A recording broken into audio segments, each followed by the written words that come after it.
देखिए green TV YouTube पर भी, बस सब्सक्राइब करें और बेल आइकन दबाएं। नमस्कार, आप देख रहे हैं किसान बुलेटिन। मैं हूं आपके साथ प्राची तिवारी। आइए नजर डालते हैं ग्रामीण भारत और खेती किसानी से जुड़ी आज की जरूरी हेडलाइंस पर।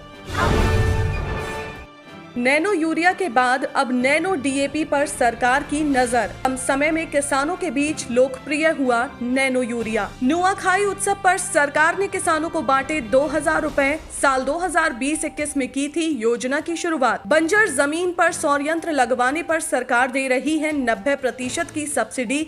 31 मार्च 2022 तक आवेदन कर सकते हैं किसान। भारत में इफ्को द्वारा कुछ वक्त पहले ही लॉन्च किए गए नैनो यूरिया को एक बड़ी सफलता हासिल हो रही है। किसानों के बीच इसकी लोकप्रियता काफी तेजी से बढ़ रही है।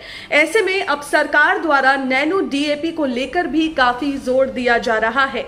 इसके लिए सरकार हर संभव कोशिश करने में भी जुटी हुई है। हाल ही में केंद्रीय रसायन एवं उर्वरक मंत्री मनसुख मांडविया ने इस संदर्भ में नई दिल्ली में एक उच्च स्तरीय बैठक भी की, जहां उन्होंने मंत्रालय के वरिष्ठ अधिकारियों के साथ इफ्को और अन्य उर्वरक कंपनियों को ये निर्देश दिया कि साल भर के अंदर नैनो डीएपी का उत्पादन शुरू करने के लक्ष्य के साथ काम करना है।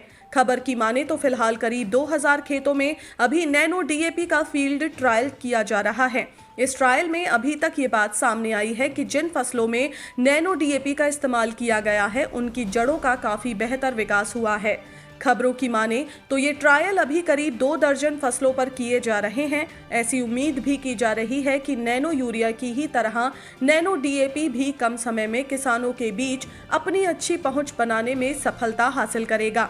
जाहिर है सरकार नैनो डीएपी को लेकर काफी उत्साहित नजर आ रही है, जिसकी सीधी सी वजह नैनो यूरिया की बाजार में सफलता है। बैठक के दौरान मनसुख मांडविया ने मंत्रालय के अधिकारियों समेत इफ्को और दूसरी सरकारी उर्वरक कंपनियों के अधिकारियों को ये स्पष्ट किया कि अगर हमें डीएपी के क्षेत्र में भारत को आत्मनिर्भर बनाना है तो हमें नैनो डीएपी को लेकर समयबद्ध तरीके से काम करना होगा।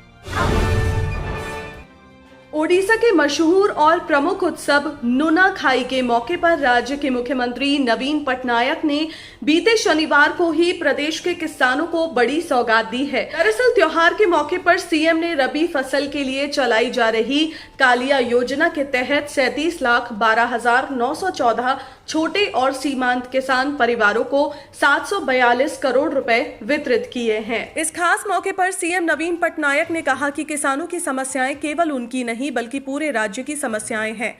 ऐसे में किसानों को प्रभावित करने वाले मुद्दों को कभी अनदेखा नहीं किया जाना चाहिए। आपको बता दें कि ओडिशा में इन दिनों किसानों के सामने उर्वरक की किल्लत भी एक बड़ी समस्या बन चुकी है, जिसको लेकर भी सीएम ने कहा कि उनकी सरकार उर्वरक की समस्या को हल करने के लिए केंद्र सरकार से लगातार संपर्क में है। इतना ही नहीं, एमएसपी और फसल बीमा के मुद्दों को भी केंद्र सरकार के ध्यान में लाया जा रहा है। मुख्यमंत्री ने कहा कि कालिया योजना किसानों के कल्याण के लिए देश में सबसे अच्छी योजना है। कोविड महामारी की शुरुआत के बाद से ही राज्य सरकार ने योजना के तहत किसानों को 3,200 करोड़ रुपए ज्यादा प्रदान किए हैं। जानकारी के लिए आपको बता दें कि साल 2020-21 में ओडिशा सरकार द्वारा कालिया योजना की शुरुआत की गई थी, जिसके तहत कमजोर खेती करने वाले भूमिहीन किसान, ऐसे मजदूर जो वृद्धावस्था के कारण खेती नहीं कर पा रहे हैं, उन्हें विकलांगता, बीमारी या अन्य कारण होने पर भी आर्थिक मदद दी जाती है।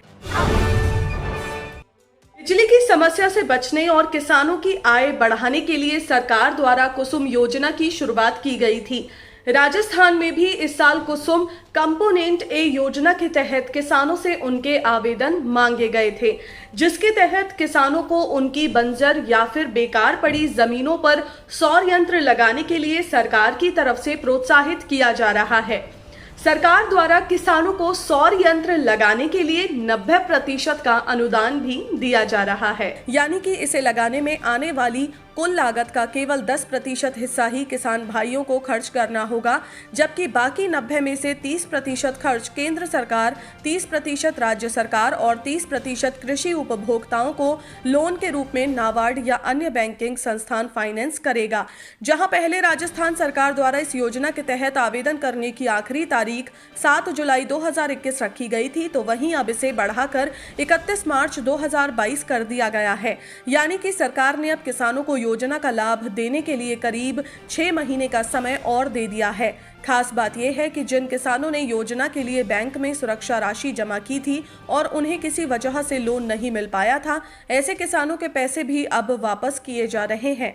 जानकारी के अनुसार जहां जुलाई में इस योजना के आवेदन की अंतिम तारीख के बाद इसे बंद कर दिया गया था, तो वहीं अब एक बार फिर योजना के लिए आवेदन की प्रक्रिया को किसानों के लिए खोल दिया गया है। अब किसान बंजर या अनुपयोगी जमीन में सौर ऊर्जा लगाने के लिए 31 मार्च 2022 तक आवेदन कर सकते हैं। जाहिर है कि किसान भाई योजना के तहत अपनी बंजर पड़ी जमीन पर सौर यंत्र लगाकर न सिर्फ अपनी बिजली की समस्या को दूर कर सकते हैं, बल्कि इससे पैदा होने वाली अतिरिक्त बिजली को बेचकर मुनाफा भी कमा सकते हैं। तो ये थी किसान बुलेटिन की वो खबरें जिन्हें हमने आपको दिखाया विस्तार से, लेकिन इसके अलावा खबरें और भी हैं। तो आइए नजर डालते हैं बाकी की खबरों पर भी। हरियाणा के करनाल में लाठीचार्ज के विरोध में चल रहे किसानों के आंदोलन को आखिरकार किसानों ने प्रशासन के साथ बनी सहमति के बाद समाप्त कर दिया है। आपको बता दें कि किसान पिछले करीब 4 दिनों से लगातार अपनी मांगों को लेकर लघु सचिवालय के बाहर धरने पर बैठे हुए थे, जिसके चलते बीते दिन हरियाणा कृषि विभाग के अतिरिक्त मुख्य सचिव देवेंद्र सिंह की मौजूदगी में अफसरों की किसानों के साथ सौहार्दपूर्ण बातचीत हुई। इस दौरान एसीएस ने कहा कि लाठीचार्ज प्रकरण की जांच हाईकोर्ट के सेवानिवृत्त जज से करवाई जाएगी। जांच 1 महीने में पूरी होगी और तब तक करनाल के तत्कालीन एसडीएम आयुष सिन्हा छुट्टी पर रहेंगे। वहीं लाठीचार्ज प्रकरण की न्यायिक जांच कराए जाने और मृतक किसानों के परिवार के 2 सदस्यों को डीसी रेट पर नौकरी दिए जाने की मांगों पर किसानों और प्रशासन के बीच सहमति बनी, जिसके बाद ही किसानों ने अपना धरना समाप्त कर दिया।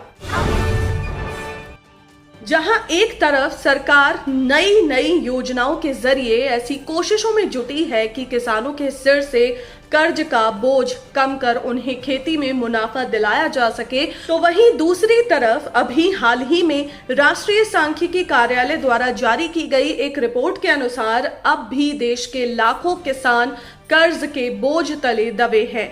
एनएसओ के सर्वे के मुताबिक साल 2019 में 50% से ज्यादा किसान परिवारों के सिर पर कर्जा था। इन पर औसतन 74,121 रुपए का कर्ज था। इतना ही नहीं, किसानों के कुल बकाया कर्ज में से सिर्फ 69% ही बैंक सहकारी समितियों और सरकारी एजेंसियों जैसे संस्थागत स्रोतों से लिया गया था, जबकि 20% कर्ज जमींदारों और सूदखोरों से लिया गया था। सर्वे में हैरान करने वाली बात यह भी सामने आई है कि इन किसानों द्वारा लिए गए कुल कर्ज में से केवल 57% लोन कृषि संबंधित कामों के लिए लिया गया था, जबकि 50% किसान परिवारों ने निजी जरूरत के लिए कर्ज लिया है।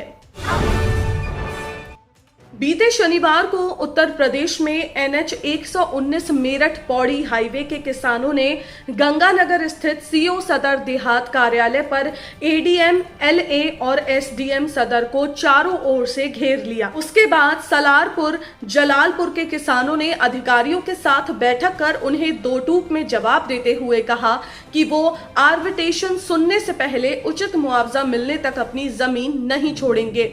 किसानों ने अधिकारियों को चेतावनी दी कि अगर पुलिस प्रशासन ने जबरन उनकी जमीन पर कब्जा करने की कोशिश की तो वो आत्मदाह कर लेंगे। आपको बता दें कि ग्राम सलारपुर, जलालपुर के किसानों की भूमि NH 119 के चौड़ीकरण के लिए NHAI द्वारा अधिग्रहित की गई है। प्रतिनिधि मंडल ने बताया कि उन्हें प्रशासन द्वारा घोषित सर्किल रेट की दरों से भी कम कीमत पर मुआवजे के रूप में दिया जा रहा है, जिसको लेकर किसानों में काफी आक्रोश है। तो आज के किसान बुलेटिन में फिलहाल इतना ही। आप स्वस्थ रहिए और अपना ध्यान जरूर रखिए। फिलहाल मुझे दीजिए इजाजत। नमस्कार। देखिए ग्रीन टीवी YouTube पर भी, बस सब्सक्राइब करें और बेल आइकन दबाएं।